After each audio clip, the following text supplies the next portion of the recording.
یو وهم د یو سوال ازاله هم کوي هغه دا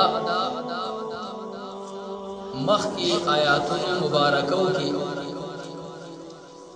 الله جل جلاله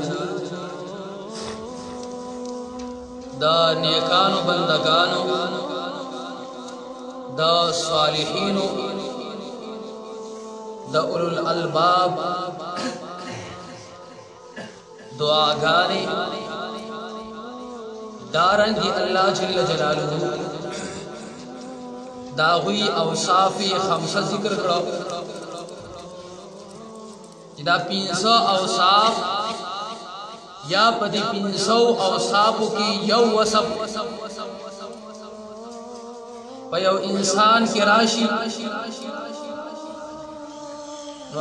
انسان الله جل جلاله با په دنیا کې داغه گناهونه معاف کړي او پورس د آخرت باندې الله جل جلاله با انسان جنت ته وري الله جل جلاله با دغه اوصاف مالکانو لرا پورا بدلی ورګي سمطلب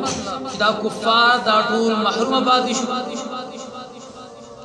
کافران هغوی ته مال او جیداد ملاو نشو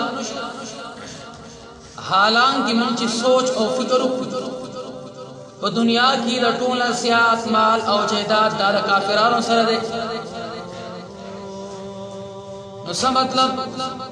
الله جل جلاله هغوی باندې نعمتونه وکړو هغوی لهم راحت او سکون ورکو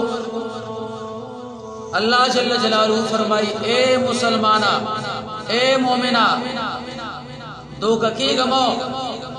خپکی گمو دا مال او جہداد دی کفار الاماد دی دو وجہ دے ورکڑے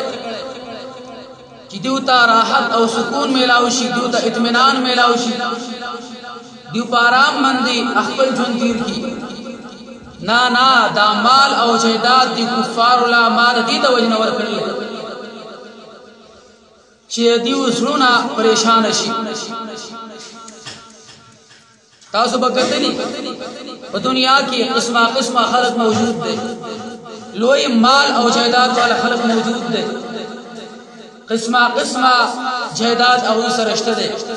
لیکن د زړه اطمینان سکون دا او سره نشته دي هغه سکون او اطمینان الله جل جلاله دا غوښنه